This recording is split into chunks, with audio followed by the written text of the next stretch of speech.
Good morning. Thank you for joining another episode of the Engineering Influence podcast from the American Council of Engineering Companies.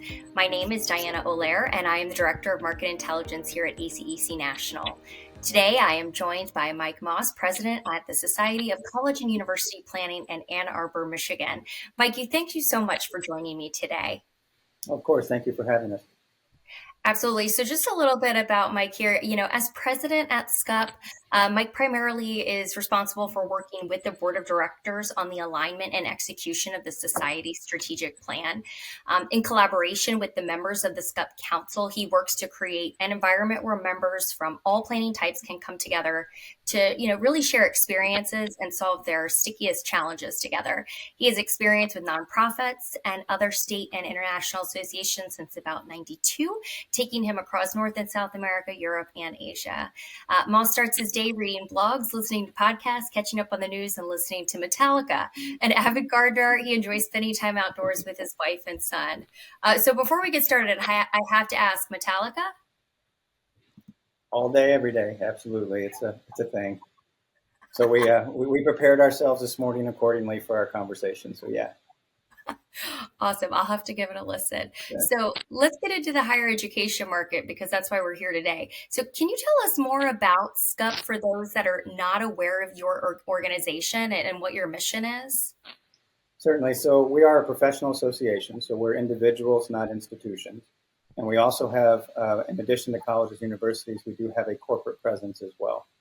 So our mission is that we are a learning-centric association focused on a community of practice for integrated planning.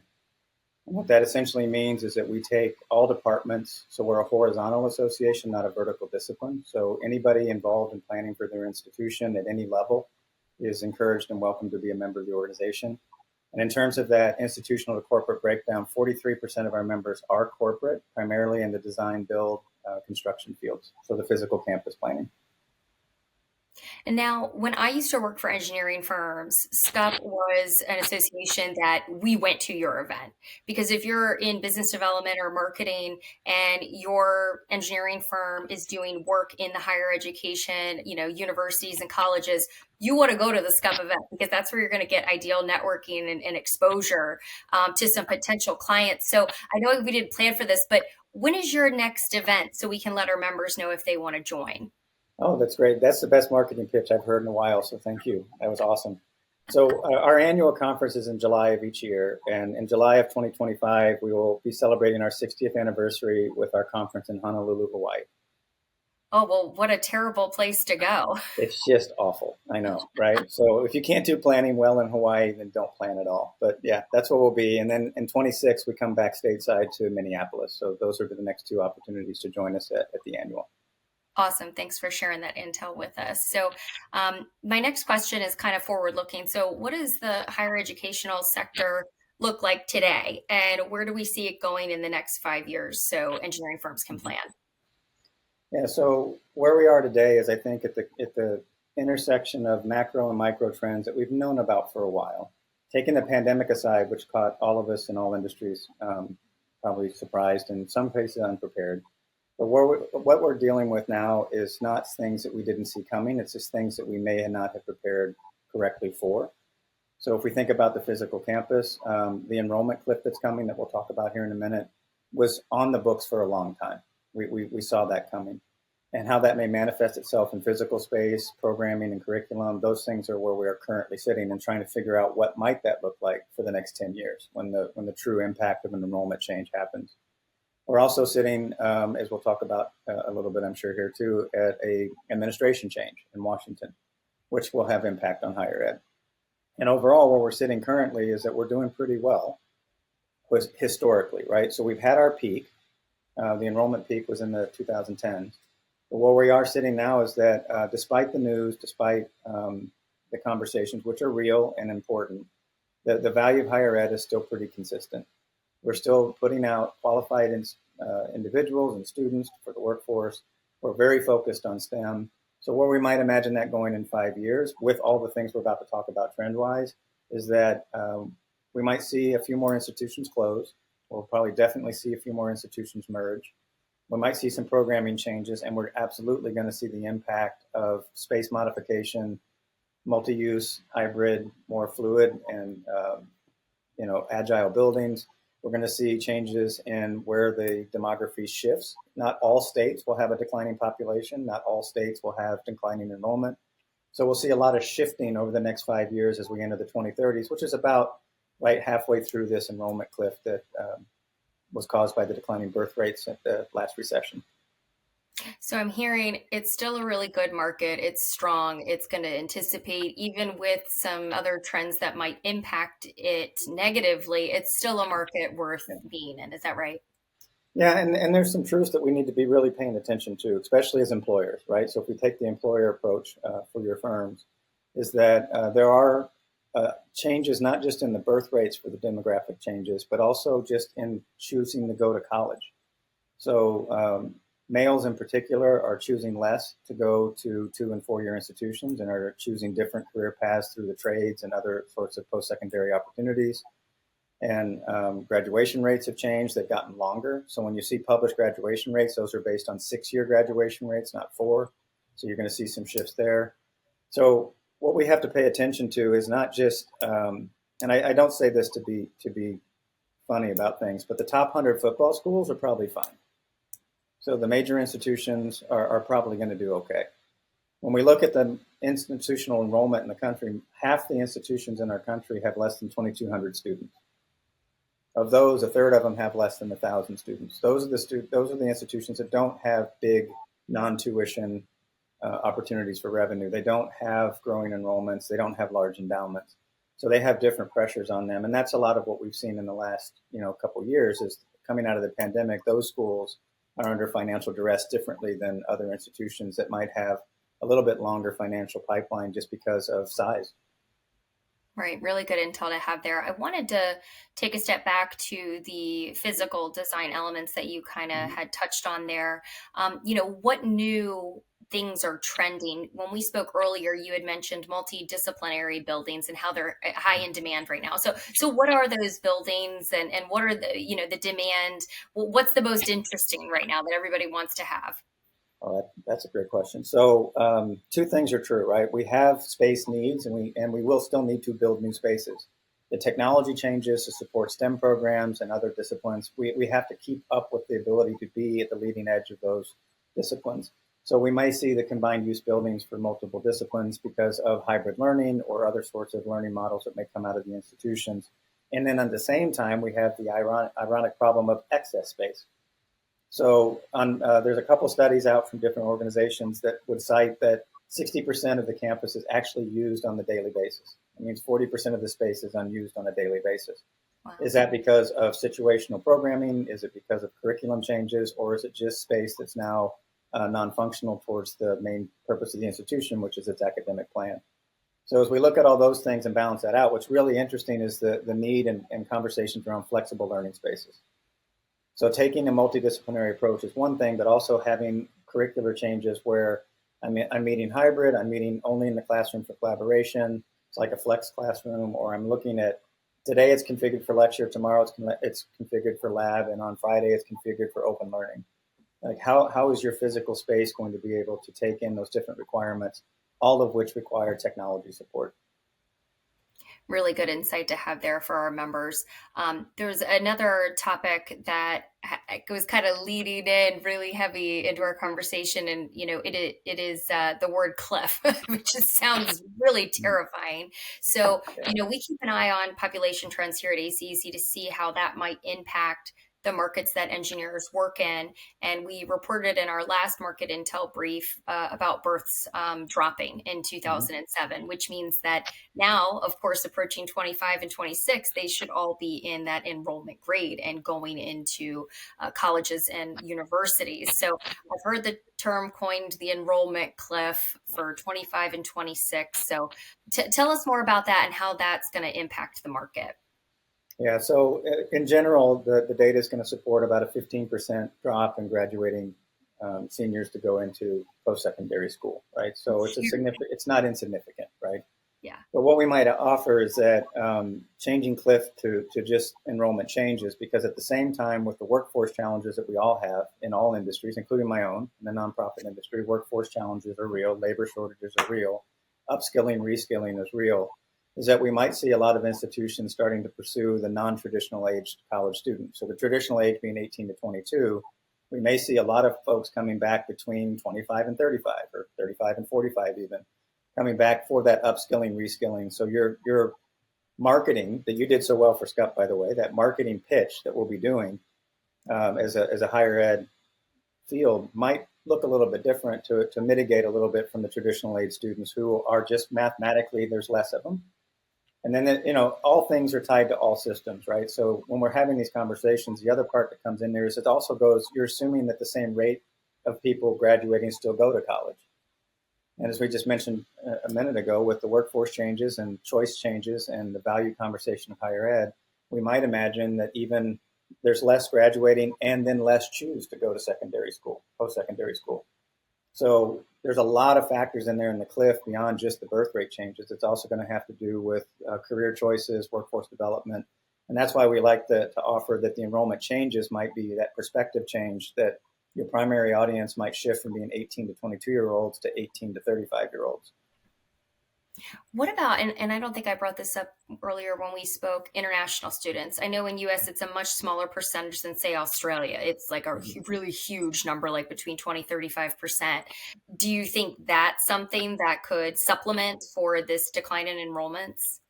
Absolutely. Yeah. And I think that's going to be discipline and program specific.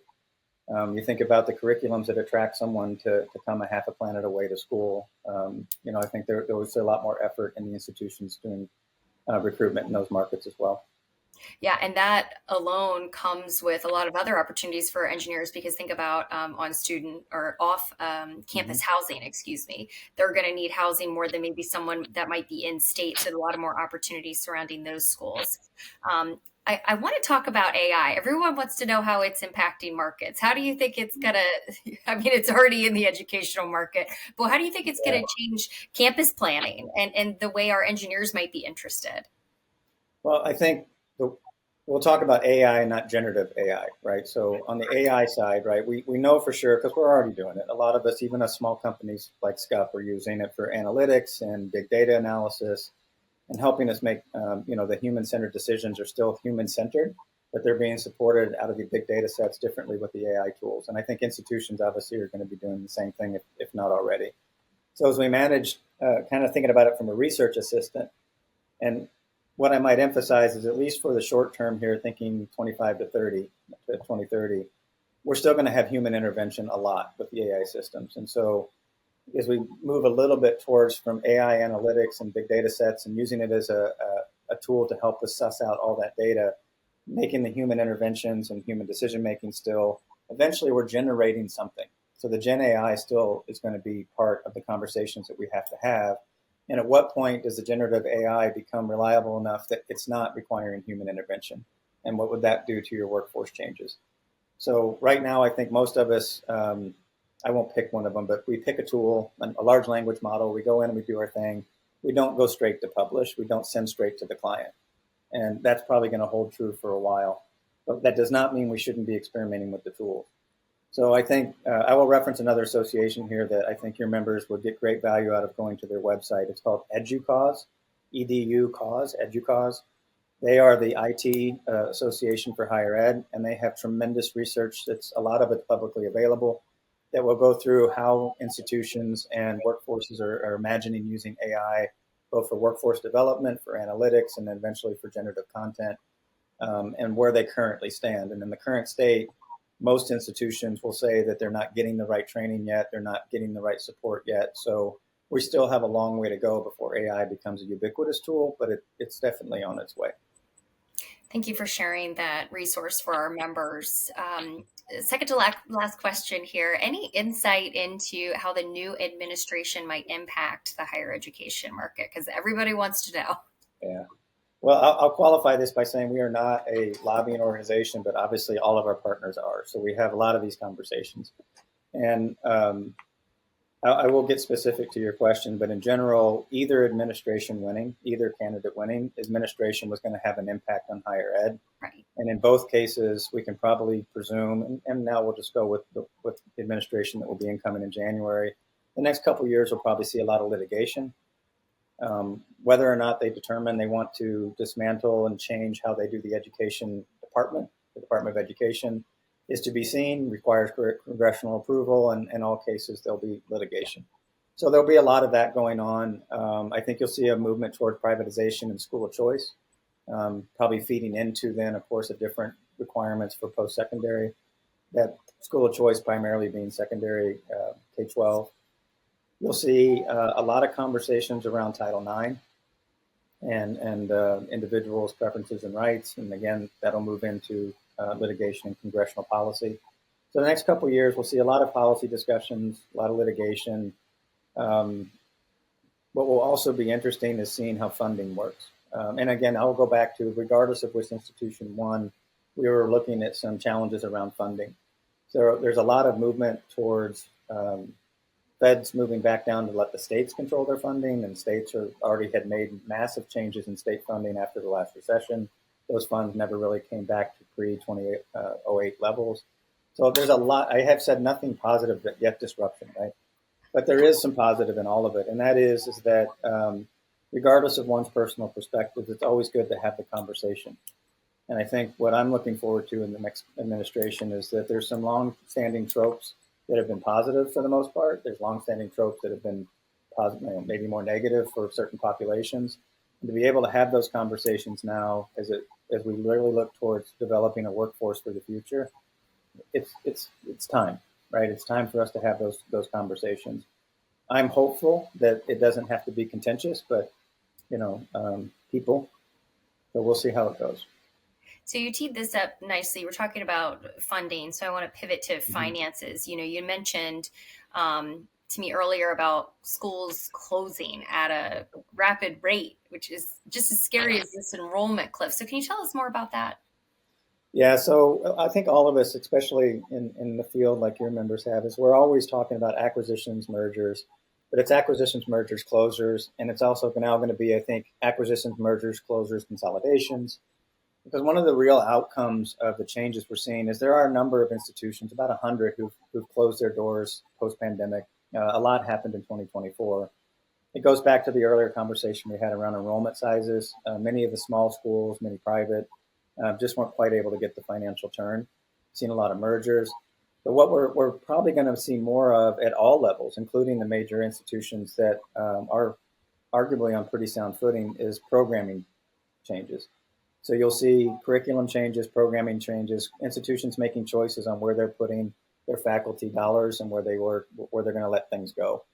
So I'm not advocating that they'll become specialty schools, but they may not be as general ed broad as they've been in the past. So I think we'll see a lot of institutions, including the major public institutions, making some programming choices. And then, of course, that just trickles down into where parents and students decide and have the ability to go for the curriculums that they're choosing to put their career forward on. So I think it's going to be an interesting time. The consolidations is going to happen not just in the physical space, but within curriculum, staffing. Higher ed is not immune to the labor shortages. A lot of the facility management groups, for example, did not all come back at the same previous staffing levels as they did pre-pandemic. So there's just this whole system of, I think, stressors that will require us to do some consolidation. So this question just kind of came to me, and if you don't have an answer, I apologize. I'm thinking about the NCAA policy that came through on the NIL, the name, image, and likeness. And because you're in higher ed, I'm just curious, are you seeing anything new with that? Because funding does in some way come to the schools. Have you experienced that? Anything happening because of it? Only on the conjecture and conversation side. I don't have any really good information. It's a great question, and a lot of us are asking that question. Yeah.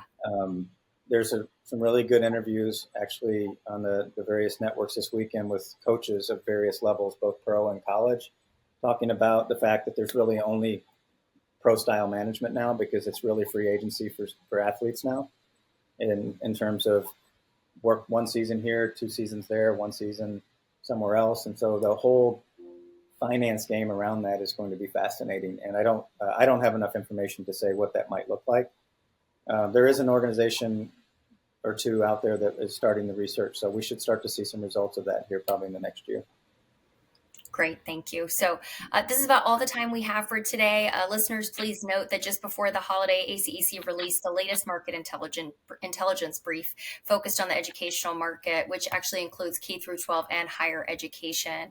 If you would like more information on this market, please sign up to receive the latest market briefs directly to your inbox. We'll include a link for that in our show notes, as well as access to download the latest brief. Mike, thank you so much for joining us today. No, thank you. And I want to thank your members for continuing to hire our students and continuing to provide viable workforce for us. So appreciate all that y'all do for higher ed, and thank you for letting me share some insights from SCUP today.